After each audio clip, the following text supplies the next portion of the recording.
force, but force with compassion. But if you're going to have to really do a job, if somebody's really bad, you're going to have to do it with real strength, real power. And I said, and people said, oh, I don't know if we like that expression. I said, we have to dominate the streets. You can't let that happen, what happened in New York City, the damage they've done. You have to dominate the streets. And I was criticized for that statement. I made the statement, we have to dominate the street. And they said, oh, that's such a terrible thing. Well, guess what? You know who dominated the streets? People that you don't want to dominate the streets. And look at the damage they did. On this episode of Just Informed Talk, we're going to take a look at the latest new Q posts. And we're going to talk about Antifa Stan, the Capitol Hill autonomous zone where Antifa has helped to take over several city blocks. Is this a part of the insurgency Q told us about? And is it going to spread to other major cities across this country? We're going to talk about that. Plus, we're going to look at more news that the fake news will not cover. So stick around to check out that and a whole lot more. Hi, and welcome to another episode of Just Informed Talk. I'm your host, Craig, and I always like to say thank you if you've hit that subscribe button. If you haven't done it, please come here to the landing page, click the big red subscribe button, make sure you hit the bell for notifications, then select all so you get notified as soon as all of these videos get posted. Also, don't forget, we do a segment at the end of each one of these episodes called God's Grace is Greater, where we talk about God's grace and how it is truly greater. Today, we're going to talk about fulfilling our ministry out in the world. And to do that, we're going to look at verses out of the book of 2 Timothy chapter 4, specifically verse 5. But as for you, keep a clear head about everything, endure hardship, and do the work of an evangelist. Fulfill your ministry. We're going to talk about that and a few other verses, so I hope you guys stick around to hear about that at the end. Now, before we get into the latest Q posts, we do have a lot to cover. And if you guys are going, wait, are there new Q posts? What's going on here? Well, basically, long story short, in yesterday's episode, we rely on these aggregators, these compilers of the Q posts to get the Q posts. And, you know, I didn't really go and check anywhere else.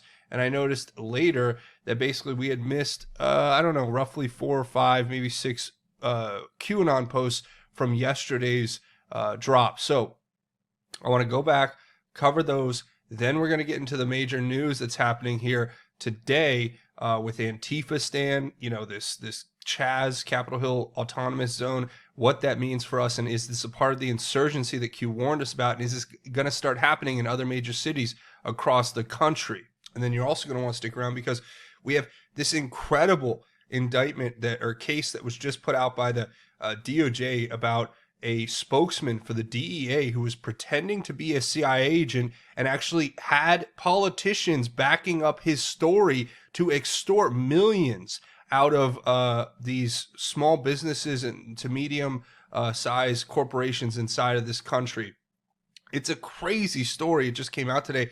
And I think it has to do with the deep state, the swamp, President Trump draining it, and what they were doing, which is a crazy story. We're going to look at it, so you guys are going to want to stick around for that and a few other mainstream media or stories that the mainstream media won't cover. So before we get into that, but before we get started, a quick reminder, don't forget to download the Brave browser for free. It's an internet browser that blocks the ads better than Chrome or Firefox or Safari or Internet Explorer, whatever you're using. It's better. You can check it out. You can download it for your laptop or desktop or your smart device, smartphone. So use the link in the description to download it today. It's a great product. You can get it for free. And when you download it, install it, and run it, they'll make a contribution to this channel. So go check it out today using the link in the description. So, all right, let's get into the latest Q post. So I've basically put together that we picked up and we stopped here at 4451 and we missed a couple, these ones in here,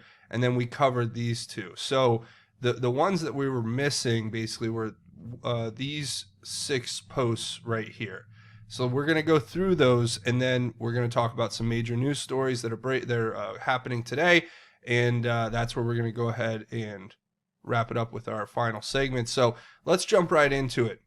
First Q post that we missed here was from Catherine Herridge of CBS News, formerly of Fox News, and this is her giving us this newly obtained declassified Annex A intelligence community assessment from the 2016 Russian election interference, citing the Steele dossier. alleging President Trump and his top campaign advisors knowingly worked with Russian officials to bolster his chances and were offered financial compensation. Mueller did not substantiate, not credible enough for the intel community to use in body of report, but FBI still used Dossier 3 more times to renew the Carter Page surveillance warrant requested Chuck Grassley and Senator Ron Johnson released to the from the DNI Representative John Radcliffe. So, look, let's kind of break this down. What is this saying? This is saying something we've already established and we already knew, but now that we're getting more evidentiary proof of this, we have to keep covering it. And so we had known from the get-go that they were using fake, phony, unverified intelligence that was basically the product of Russian disinformation and this funneling it through the DNC to the FBI and the DOJ. But we didn't know exactly what that was and how many times they used it because all that was classified. Now we're actually getting the documentation that shows in a declassified setting that the predication for all of their investigations was completely full of unverified, salacious information that had no bearing on the truth, and they knew it, right? So at this point, it's becoming obvious that it was a setup by the Obama administration, and that's why you see the chaos in the streets. That's why Antifa Stan is sucking all the oxygen out of the room as far as the media coverage on this right here, which is probably the biggest story in the history of our nation to this point. I mean, arguably there's probably a few other points you could look at and say they were big, but in modern history, I mean specifically not in the history of all of our nation. I mean, in modern history, the only thing that compares is maybe the Nixon Watergate, and again, that makes the Watergate incident look like amateur hour because the sophistication and the level of organization behind this coordinated effort to not only spy on President Trump, but then further to establish this insurance policy so that they could try to have him removed from office in a coup is beyond anything that Nixon could have dreamed of, right? So it's just fascinating to me when I see this information and it's being released and, you know, Q tells us about the insurgency. So the paramilitary, or what seems to be a paramilitary type group, this domestic terror organization, Antifa, is activated across the country, and you have rioting and fires and random acts of violence. And now they've actually taken over a large section of downtown Seattle, Capitol Hill area of Seattle. And let's not forget, this is coming to other cities. This isn't just going to stay in Seattle, in my humble opinion, unless we stop it with force and stop it now. Because these people, if you keep giving them a little bit, you know, if you give a mouse a cookie, it's going to ask for a glass of milk, right? So think about it. Use logic. That's where we're at. Now, Q gives us that and then gives us this next post, which is from John Solomon and his website, justthenews.com, where it talks about U.S. Intel viewed Steele dossier as highly politically sensitive and mostly uncorroborated. So if you look at the article itself here, you can actually read it on his website where it talks about the 2 months after the FBI used Christopher Steele's dossier to support a warrant targeting the Trump campaign, U.S. intelligence officially declared the evidence was highly politically sensitive, minimally corroborated, and not worthy of including in its analysis of the Russian election interference, a newly declassified document shows. So they knew 2 months afterward that it was completely worthless, but they still went with it.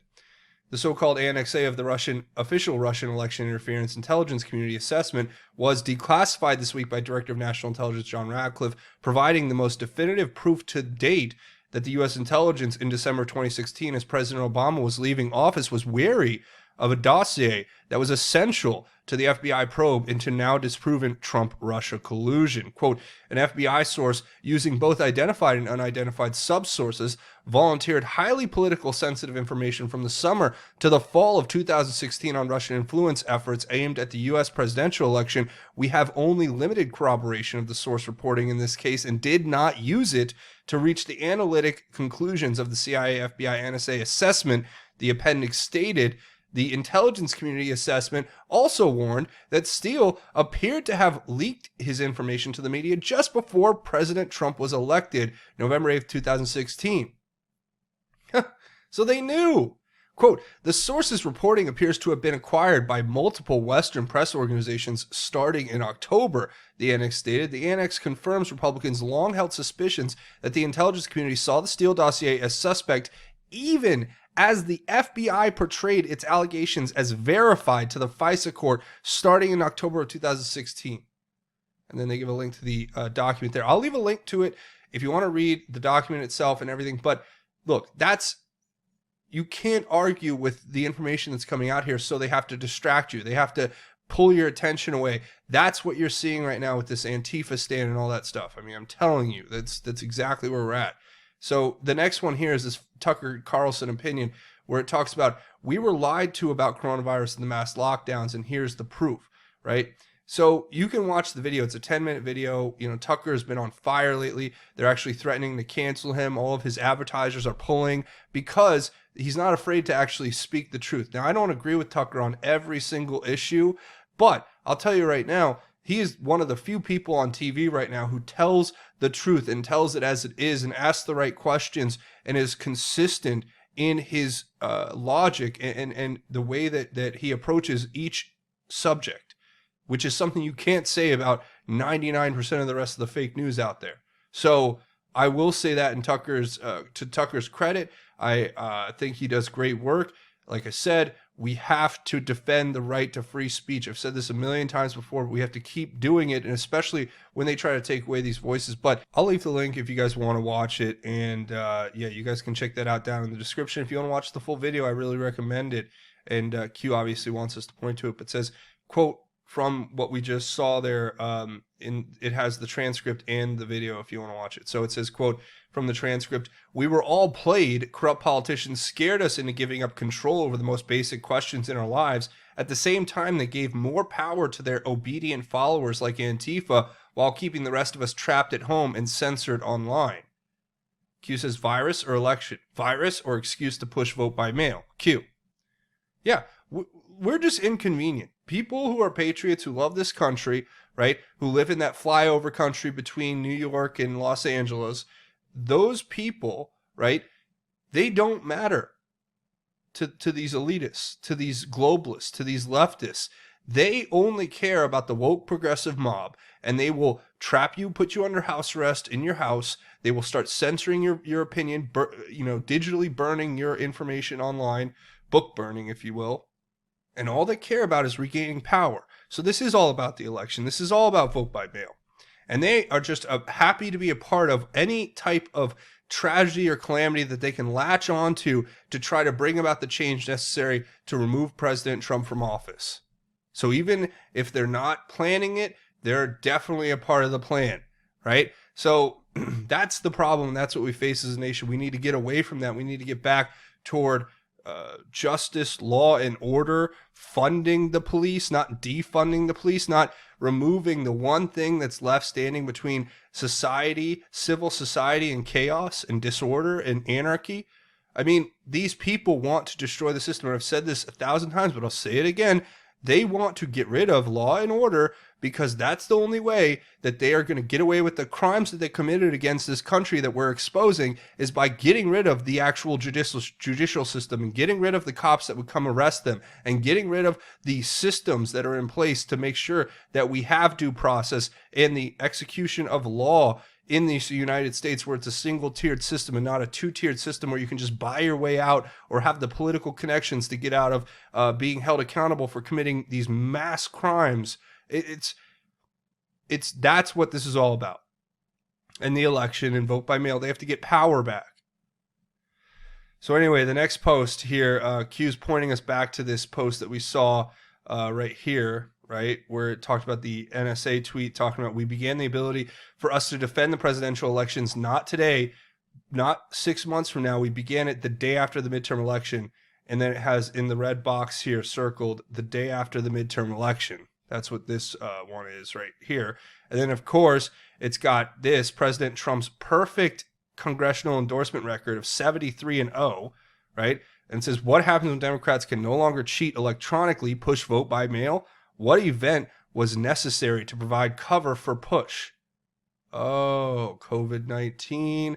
And now you just conveniently have Black Lives Matter mobilizing massive protests with thousands of people across all major cities in this country, where they're going to respread the virus so we can go back under lockdown to then necessitate the mail-in voting, which they need in order to steal the election, because the NSA has gone in and fixed whatever hacks or cheats or backdoors they had in the voting systems that were basically being ran by these corrupt Democrats.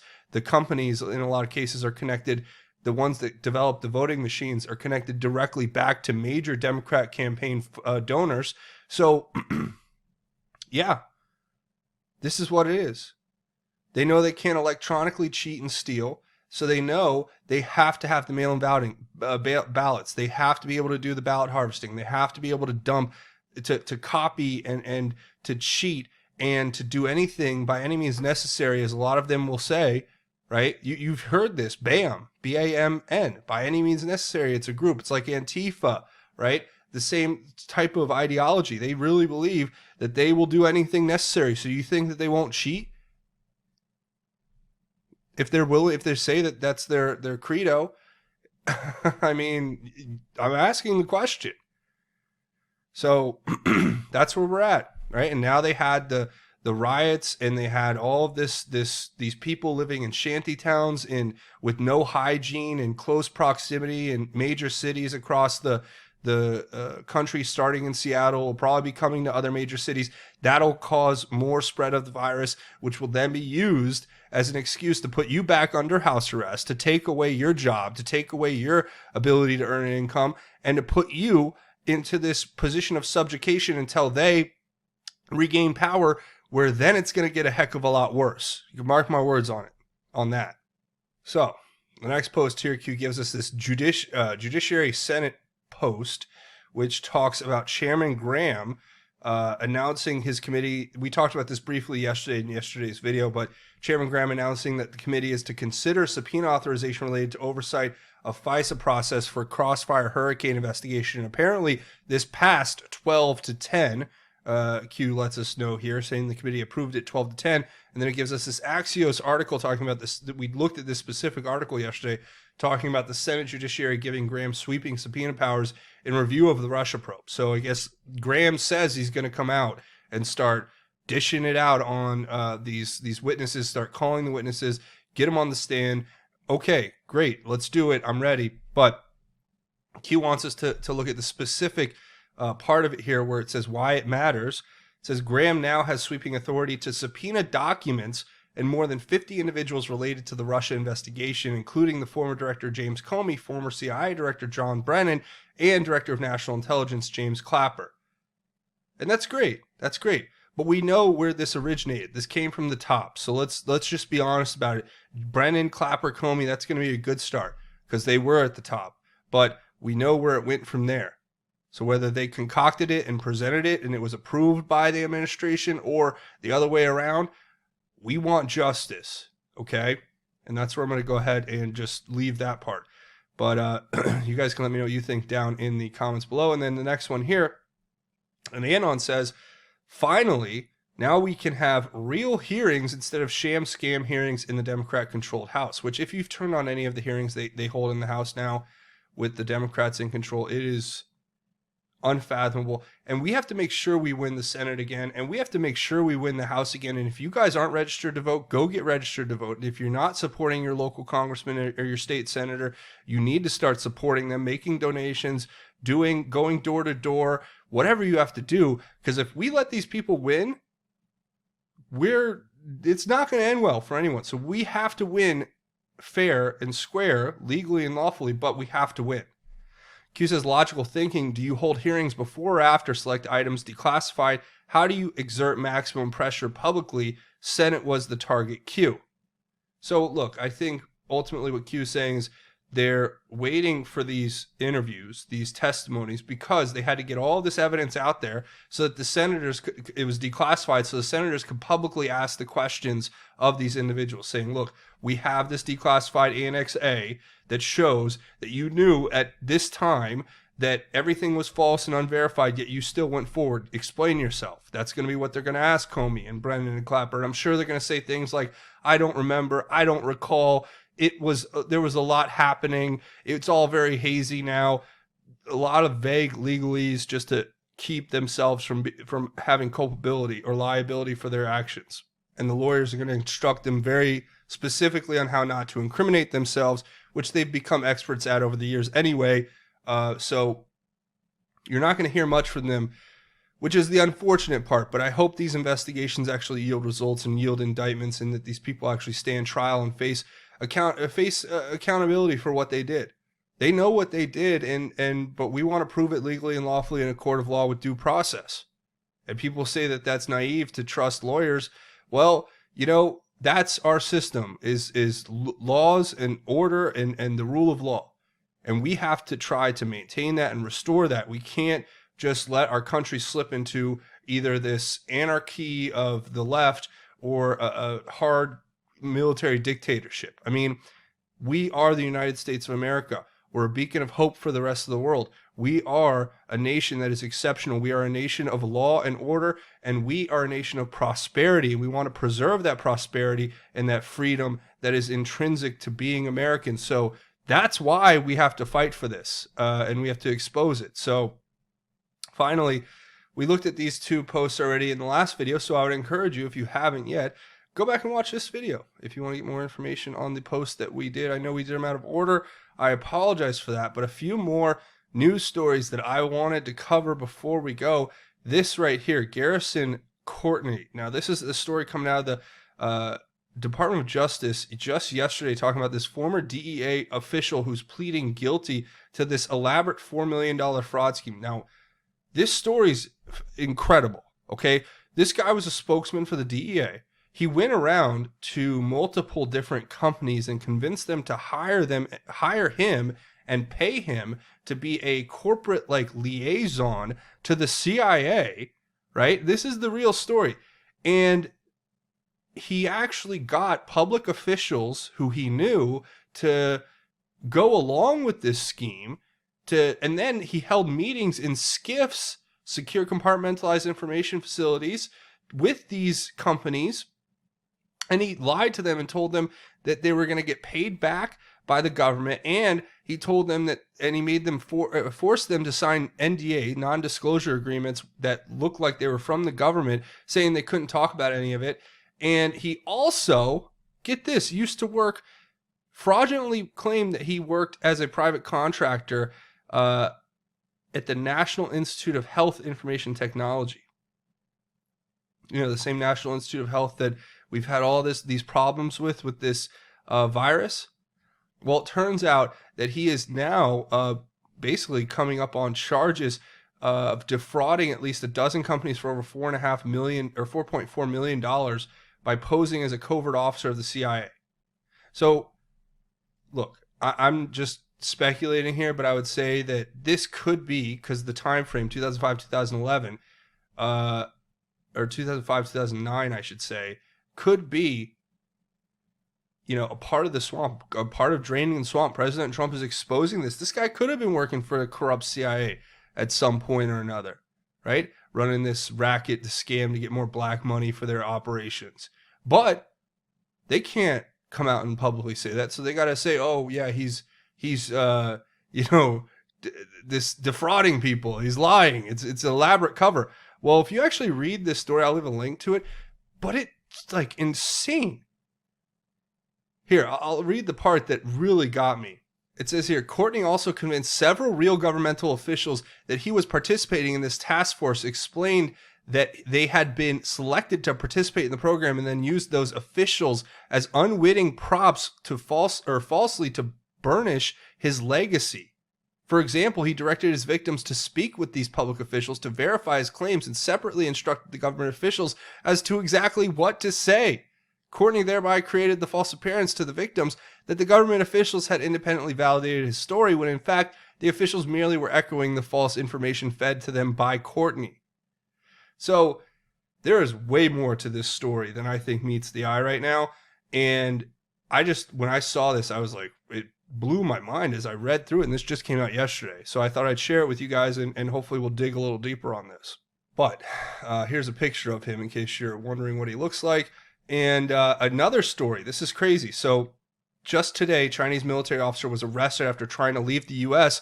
with a cache of scientific research conducted at a California university. Oh, just a Chinese communist spy trying to steal information again. No, but don't worry about China, according to Joe Biden. Come on, man. Come on. What are you worried about, right? Being sarcastic. But the finally here fired State Department IG Steve Linick sent confidential info to his personal email accounts, fueling speculation he was behind the leaks to the media. Oh, really? So the inspector generals that the mainstream media is flipping out about President Trump getting removed, they just happen to be the ones who are leaking to the press. Wow. Possibly. It's possible. We'll see. That's where I'm going to go ahead and leave it, though. Thanks for checking this out. A few more things before we go. Watch these videos. Share them on your social media. Get the word out that way. Also, don't forget to leave your thoughts, theories, and insights below. I want to hear what you guys have to think about everything that we talked about here today. Also, you can find me over on Twitter at JustInformYou. And also at informed_news. Plus, you can find me over here on Parler at JustInformedTalk, the backup channel, BitChute.com/JustInformedTalk. And of course, JustInformedNews.com, the official website for Just Informed Talk. You need to come here and check it out. You got links to the Q stuff, news sites, breaking news, and of course, the latest videos from the channel. So go check out JustInformedNews.com today. Also, don't forget you can help create content here on this channel by becoming a patron over on the crowdfunding website Patreon. It's pretty simple. You just use the link in the description to come over here and sign up. It's a monthly donation. You set it and forget it, and know you're helping create content on this channel. You guys keep this channel alive in the face of all the demonetization and what's happened with YouTube and the adpocalypse with they took away my monetization a long time ago. So you guys have been keeping this channel alive ever since, and even before that. So thank you for your support. I also have a GoFundMe set up. If you want to make a one-time or anonymous donation, links to everything will be in the description below. Now, before we go, we do a segment at the end of each one of these episodes called God's Grace is Greater, where we talk about God's grace and how it is truly greater. And I have a message for every one of you out there.